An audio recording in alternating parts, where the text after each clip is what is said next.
Hello everyone, welcome back in Civil Information. Now we are going to sort out our next problem that is based on support reaction.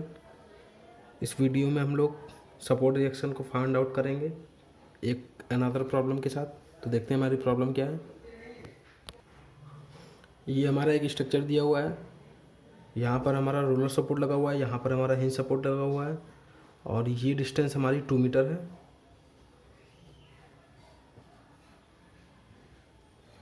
और 60 kilo Newton का एक point load लगा हुआ है जो centre पे point out है। इस तरफ की डिस्टेंस हमारी 3 मीटर है और इस तरफ की हमारी 3 मीटर है। तो इसके हमें सपोर्ट रिएक्शन कैलकुलेट करना है इस प्रॉब्लम में। तो यहाँ पर रोलर सपोर्ट है तो एक रिएक्शन जनरेट होगी RB, जिसको हमें कैलकुलेट करना है।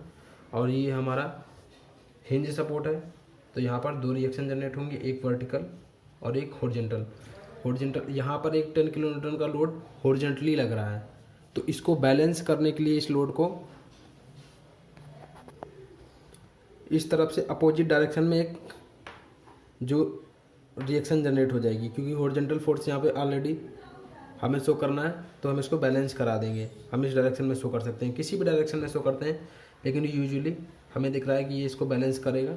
इस वजह से हमने इस डायरेक्शन में इसको लगा दिया है, क्योंकि ये लोडिंग लगेगी, इस वजह से ये इस तरफ जाने की कोशिश करेगा और इसको ये रोकने की कोशिश करेगा, ये सपोर्ट का हॉरिजॉन्टल रिएक्शन जो है।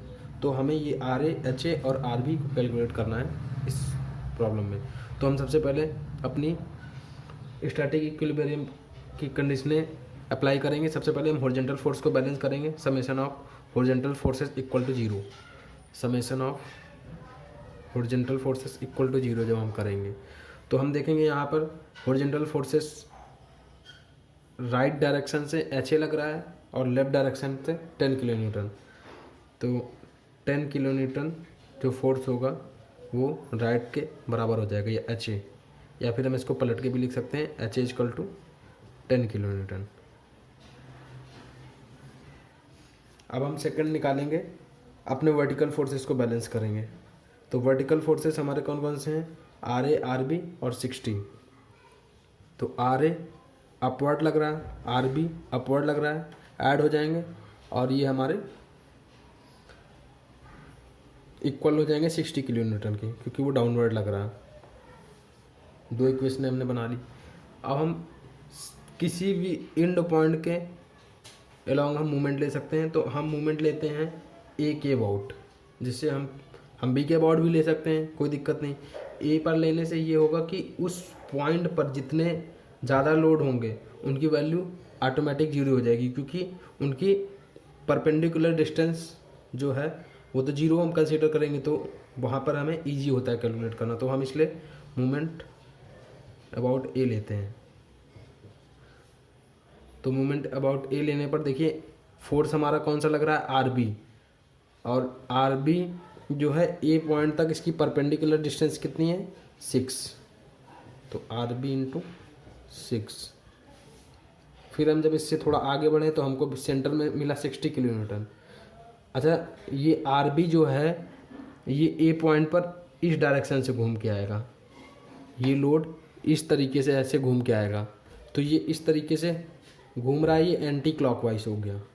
तो एंटी क्लॉकवाइज को मैंने पॉजिटिव लिया है, तो ये डाउनवर्ड जो फोर्स है वो मेरा इस तरीके से घूम के आएगा A पॉइंट के पास। तो ये इस तरीके से घूम जाएगा, तो ये मेरा क्लॉकवाइज हो गया। क्लॉकवाइज को मैं निगेटिव लूँगा, तो निगेटिव 60 इंटू परपेंडिकुलर डिस्टेंस 3 है। आप माइनस में ना लेके इसको इक्वल टू के उधर लिखेंगे तो ये प्लस में हो जाएगा। तो 60 इंटू 3 हो गया। अब हम आते हैं अपने इस वाले पॉइंट C पे। C पॉइंट पे आने के बाद हमें एक पॉइंट लोड मिल रहा है 10 किलो न्यूटन का, और इसकी पॉइंट A से परपेंडिकुलर डिस्टेंस है 2 मीटर। बस अब हम यहाँ पे लिखेंगे 10 इंटू 2, लेकिन हमें साइन नहीं पता है, प्लस लगाना है कि माइनस लगाना है यहाँ पर। तो हम इसको देखते हैं ये A पॉइंट पे आएगा किस तरीके से। A पॉइंट पे इस तरीके से घूम के आएगा, इस तरीके से।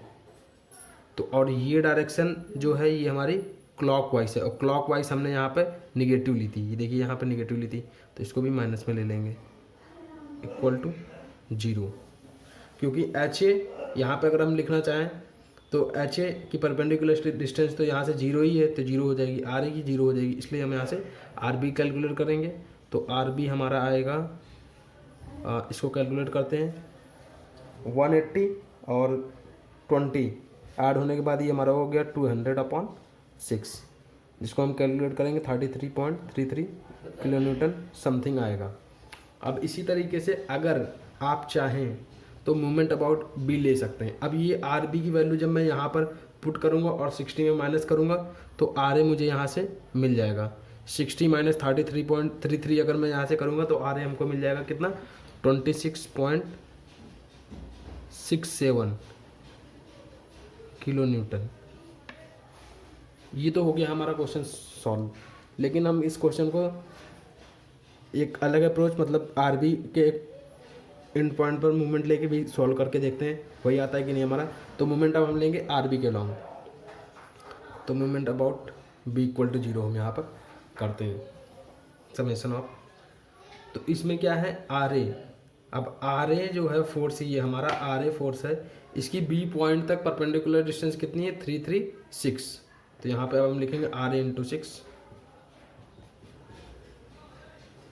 अब आर ए इंटू 6 के बाद अब आर ए पर एक और पॉइंट लोड है एच ए, तो हमें एच ए भी लेना पड़ेगा। तो एच ए, अब देखिए आर ए जो है मेरा इस तरीके से घूम के जा रहा है क्लॉकवाइज, और मैंने क्लॉकवाइज को यहाँ पे पॉजिटिव ले लिया है, तो एच ए भी मेरा क्लॉकवाइज ही है, तो ये भी प्लस में ही होगा। H A into perpendicular distance 2 metre, H A into 2। अब उसके बाद हम लोग 10 किलो न्यूटन फोर्स को अगर लेते हैं तो ये देखिए ये इसी पॉइंट पर ही लग रहा है, इसकी परपेंडिकुलर डिस्टेंस क्या है, 0, क्योंकि फोर्स की डायरेक्शन से उस पॉइंट के बीच की परपेंडिकुलर डिस्टेंस ली जाती है, और फोर्स की डायरेक्शन तो इस समय बी पॉइंट की तरफ ही पॉइंट आउट है, इस वजह से हमें परपेंडिकुलर डिस्टेंस नहीं मिल पाएगी, यहाँ पर 0 है। तो अगर हम लिखना भी चाहें तो यहाँ पर प्लस या माइनस जो भी साइन लगा के 10 इंटू 0 लिख सकते हैं, वो अननेसेसरी है, तो हम यहाँ पे अननेसेसरी चीज़ें नहीं लिखेंगे। तो ये आप समझ गए होंगे, क्योंकि ये इसकी डायरेक्शन इसी पॉइंट को पे पॉइंट आउट है, तो परपेंडिकुलर डिस्टेंस हमको मिल ही नहीं पाएगी, 0 है। ये पॉइंट, इस फोर्स को मैं उठा के अगर यहाँ पे रख दूँ तो ये देखिए इसी पे लग रहा है, इस वजह से। अब इस तरीके से हम लोग परपेंडिकुलर डिस्टेंस 0 होने की वजह से हम इस 10 किलो न्यूटन फोर्स को नहीं कंसीडर कर रहे हैं। अब हम 60 किलो न्यूटन के फोर्स की तरफ आते हैं, तो 60 इंटू 3, और ये हमारा घूम के किस तरीके से जाएगा, ये हमारा घूम के जाएगा एंटी क्लॉकवाइज को हम लोग माइनस में ले लेंगे, 60 इंटू 3 इक्वल टू 0। अब हम यहाँ से आर ए अगर कैलकुलेट करें, अच्छा देखिए एच ए हम यहाँ पर निकाल चुके हैं, एच ए हमारा 10 किलो न्यूटन, तो हम यहाँ 10 kilo Newton H A substitute कर देंगे। तो हम यहाँ पे कैलकुलेट अगर करते हैं तो ये हमारा हो जाएगा 20 और ये हमारा हो गया 180, तो उधर गया हमारा 160/6। तो जब हम इसे कैलकुलेट करेंगे तो ये हमारा यही वैल्यू आ जाएगी 26.67 किलो न्यूटन। तो हम किसी भी पॉइंट के अकॉर्डिंग ले सकते हैं मोमेंट। तो इस प्रॉब्लम में हमने ये देखा, तो रिएक्शन निकालने के लिए। अब हम सेकंड प्रॉब्लम एक देखते हैं जिससे हमारे डाउट और क्लियर होंगे। ठीक है, ये हमारी एक सेकंड प्रॉब्लम है। इसमें हिंज सपोर्ट हमारे लगे हुए हैं ए और ई, और एक यूडीएल, एक बीम है हमारी 6 मीटर की, जिसमें एक यहाँ पर हिंज प्रोवाइड कराया गया है, और इस पर एक यूडीएल लग रहा है 20 किलो न्यूटन पर मीटर का, और 100 किलो न्यूटन का यहाँ पर पॉइंट लोड लग रहा है, और जो कि ये इसके सेंटर पर है, इसलिए 3 मीटर इधर है, 3 मीटर इधर डिस्टेंस प्रोवाइड कराई गई है। अब हमें इस प्रॉब्लम में रिएक्शन कैलकुलेट करनी है। अब रिएक्शन हम जानते हैं, ये हिंज सपोर्ट में 2 रिएक्शन होती हैं, ये एक वर्टिकल, यहाँ पर भी मान लीजिए एक वर्टिकल आर ए जनरेट हो गई, लेकिन इस 100 किलो न्यूटन फोर्स की वजह से जो हॉरिजॉन्टल फोर्स होगा वो इस डायरेक्शन में मैं इसको लगाता हूँ एच ई, और फिर हम प्रॉब्लम कैलकुलेट करेंगे जब हम देखेंगे कि अगर ये हमारे उसी तरीके से ही ये वर्क कर रहे हैं कि नहीं। अगर ये साइन अपोजिट आएंगे तो हम इसको डायरेक्शन चेंज कर लेंगे बाद में। तो अब हम हॉरिजॉन्टल फोर्स ए पॉइंट पर इस डायरेक्शन में दिखा देते हैं। सबसे पहले अब हम लोग कंपैटिबिलिटी, जो भी हमारे डिटर्मिनेट स्ट्रक्चर होते हैं उसमें स्टैटिक इक्विलिब्रियम कंडीशन जो हमारी होती हैं, summation of horizontal forces, summation of vertical forces और movement about in point equal to zero, इससे हमारा काम चल जाता है। लेकिन जब हमारे इन इक्वेशनों की हेल्प से क्वेश्चन सॉल्व आउट नहीं होता है तो वो हमारे इनडिटर्मिनेट स्ट्रक्चर होते हैं और उसमें हम लोग कंपैटिबिलिटी इक्वेशन की हेल्प से रिएक्शन को फाइंड आउट करते हैं। तो हम लोग इस क्वेश्चन में वही देखने वाले हैं। इसमें कंपैटिबिलिटी इक्वेशन एक जनरेट होगी। सपोर्ट यहाँ पर जो एक हिंज पॉइंट दिया गया है, तो हिंज पॉइंट की हेल्प से ही हम लोग यहाँ पर रिएक्शन कैलकुलेट कर पाएंगे, क्योंकि हिंज पॉइंट जो होता है यहाँ पर किसी भी बीम में जहाँ हिंज पॉइंट होता है वहाँ पर मूवमेंट जीरो होता है। यानी हम ये इक्वेशन हमको एक्स्ट्रा यहाँ पे दी गई, movement about C equal to zero. End point ये है, इंड पॉइंट ये है, लेकिन सेंटर में भी सी पर भी मूवमेंट अगर हम निकालेंगे, चाहे लेफ्ट से हम निकालते हुए जाएँ या फिर राइट से निकालते हुए जाएँ, तो हमको उस पॉइंट पर मूवमेंट जीरो मिलेगा। तो हम इसका भी यूज करेंगे। तो हम लोग सबसे पहले क्वेश्चन को सॉल्व करते हैं। तो सबसे पहले हॉरिजॉन्टल फोर्सेस को बैलेंस करते हैं। तो एच ए की डायरेक्शन हमारी लेफ़्ट से है, एच ए की भी लेफ़्ट से है और इसकी राइट से है। तो H A plus H E हम लोग 100 किलो न्यूटन लिख सकते हैं। अब सेकंड हम लोग वर्टिकल फोर्सेस को बैलेंस करते हैं। तो R A plus R E हमारे हैं फोर्स हमारे किलो न्यूटन में होते हैं और ये हमारा 20 किलो न्यूटन पर मीटर है, यानी कि इस पूरी लेंथ के बराबर। तो 20 × 6 किलो न्यूटन का फोर्स यहाँ पर लग रहा है। अब हम मूवमेंट किसी भी एंड पॉइंट के अबाउट ले सकते हैं। ई के अबाउट अगर हम ले लें तो भी हमारा मूवमेंट जीरो होगा, ए के अबाउट अगर हम ले लें तो भी हमारा मूवमेंट जीरो होगा। तो हम लोग यहाँ पर किसी भी पॉइंट के अबाउट ले सकते हैं। तो मूवमेंट ए अबाउट हम लोग लेते हैं जीरो। तो यहाँ पर हम लोग कैलकुलेट करते हैं, इक्वेशन बनाते हैं। तो ये हमारा फोर्स यहाँ पर लग रहा है अपवर्ड डायरेक्शन में, जिसकी ए पॉइंट पर परपेंडिकुलर डिस्टेंस हमारी 6 है। ये देखिए यहाँ पे 3 + 3 6 है। तो आर ई इंटू 6 हम लिखेंगे। तो आर ई इंटू 6 और इसकी डायरेक्शन क्या है, इस फोर्स की डायरेक्शन ये देखिए इस तरीके से है। ये डायरेक्शन हमारी किस तरीके से हो गई, ये हमारी हो गई एंटी क्लॉकवाइज।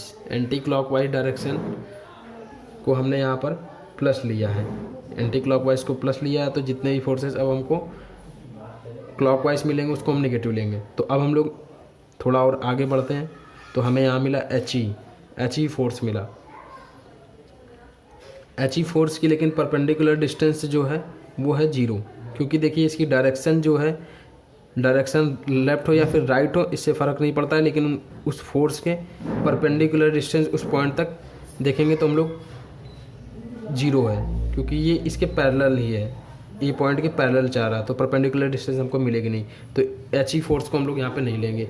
अब हम लोग फिर आगे बढ़ते हैं। तो हमें 100 किलो न्यूटन का फोर्स मिलता है, जो 1 मीटर यहाँ से और 1 मीटर यहाँ से लगा हुआ है।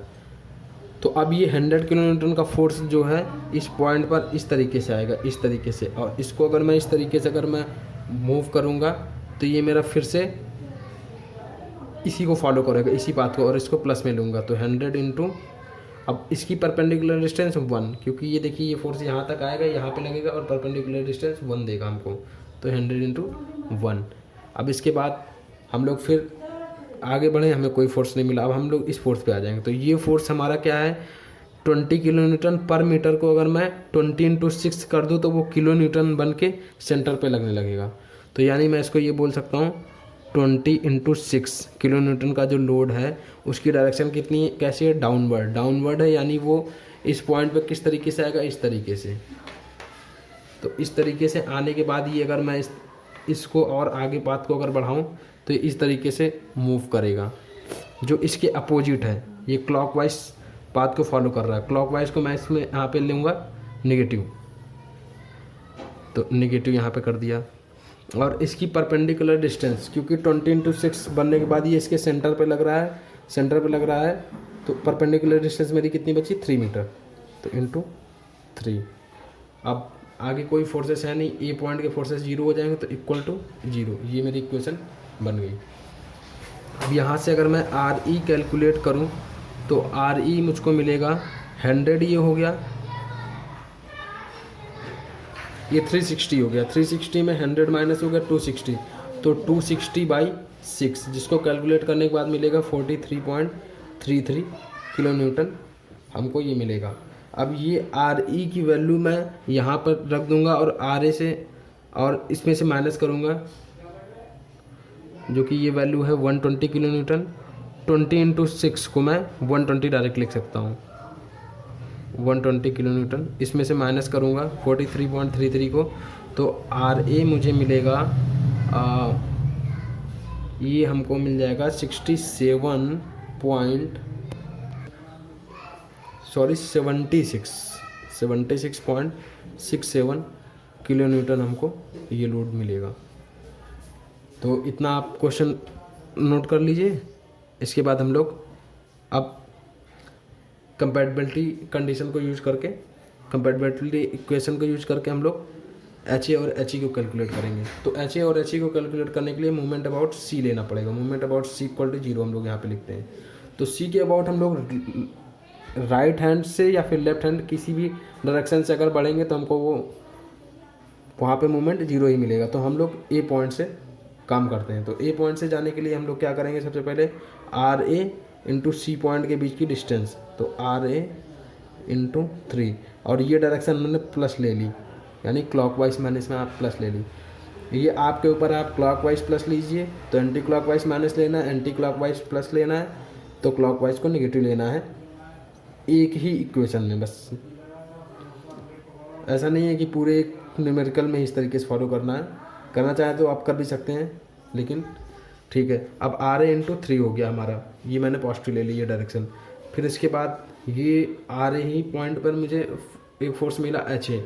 अब एच ए जो है वो इस तरीके से जाएगा, इस तरीके से इसके पास जाएगा, और इसको मैं यूँ अगर घुमाऊँगा तो ये मेरा एंटी क्लॉकवाइज हो गया, तो माइनस एच ए इंटू, अब इसकी परपेंडिकुलर डिस्टेंस देखिए, इसकी परपेंडिकुलर डिस्टेंस ये 3 नहीं लेनी है, क्योंकि ये तो परपेंडिकुलर डिस्टेंस कहाँ हो गई, ये तो पैरेलल डिस्टेंस हो गई, एच ए के पैरेलल डिस्टेंस हो गई। परपेंडिकुलर डिस्टेंस ये है सी पॉइंट के, परपेंडिकुलर डिस्टेंस ये, यानी 2 लेनी है, एच ए इंटू 2। इस यही चीज़ें आपको सीखनी है। अब उसके बाद आगे फिर हम लोग बढ़ते हैं, इस पॉइंट से अब आगे बढ़ते हैं तो हमको ये जोन मिलता है। ये जोन मेरा क्या है, बी और सी पोर्शन। बी और सी पोर्शन में 20 किलो न्यूटन पर मीटर का फोर्स लग रहा है, जो कि डाउनवर्ड है, और सी पर किस तरीके से जाएगा, ये हमारा एंटी क्लॉकवाइज जाएगा। ये डाउनवर्ड फोर्स है और सी पॉइंट पर डाउनवर्ड इस तरीके से लग रहा है नीचे की तरफ, और ये मेरा इस तरीके से घूम के जाएगा। तो इसको माइनस लूँगा 20 इंटू 3, जिसकी इंटेंसिटी कितनी है 20 इंटू 3।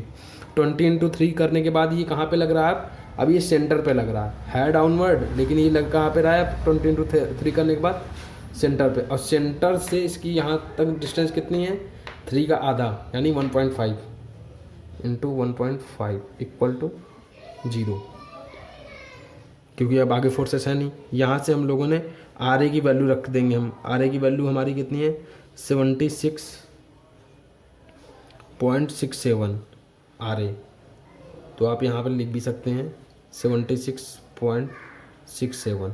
अब हम लोग यहाँ से एच ए कैलकुलेट करते हैं, तो एच ए हमारा आएगा, तो यहाँ से एच ए हमारा होगा ये 2HA, और ये हमारा हो गया 230, और ये हमारा हो गया 90। 230 माइनस 90 हम लोग करेंगे तो ये हमारा हो गया 230 माइनस 90, तो ये वैल्यू हमारी आ गई 140। 2 से डिवाइड कर देंगे इसको, तो HA हमारे यहाँ से मिल जाएगा 17 किलो न्यूटन, 70 किलो न्यूटन। और यहाँ से एच ए की वैल्यू यहाँ पे सब्स्टिट्यूट कर देंगे तो एच ई हमको यहाँ से मिल जाएगी 100 किलो न्यूटन। तो एच ई हमारी मिल गई 100 में 70 माइनस करेंगे तो 30 किलो न्यूटन। तो ये हमारा फोर्स मिल गया 30 किलो न्यूटन, ये एच ए हमें मिल गया 70 किलो न्यूटन। अच्छा देखिए, साइन हमारे अगर यहाँ पर कैलकुलेट करने के बाद यहाँ पर अगर मान लीजिए माइनस आ जाता तो इसका मतलब ये होता है जो डायरेक्शन हम ले के चले हैं वो डायरेक्शन हमारी रॉन्ग है, तो हमको इस डायरेक्शन में सपोर्ट लगाना पड़ता है, यानी इसको डायरेक्शन चेंज करनी पड़ती। लेकिन यहाँ पर हमारा ये प्लस में ही आया है, इस वजह से इसकी डायरेक्शन चेंज नहीं करनी पड़ेगी, यही डायरेक्शन रहेगी। इस वजह से हम यहाँ पे शो भी कर सकते हैं 30 किलोमीटर इसकी भी। तो ये हमने प्रॉब्लम सॉल्व कर लिया। अब हम लोग इसके बिहाफ पर ही SFD BMD ड्रा करेंगे।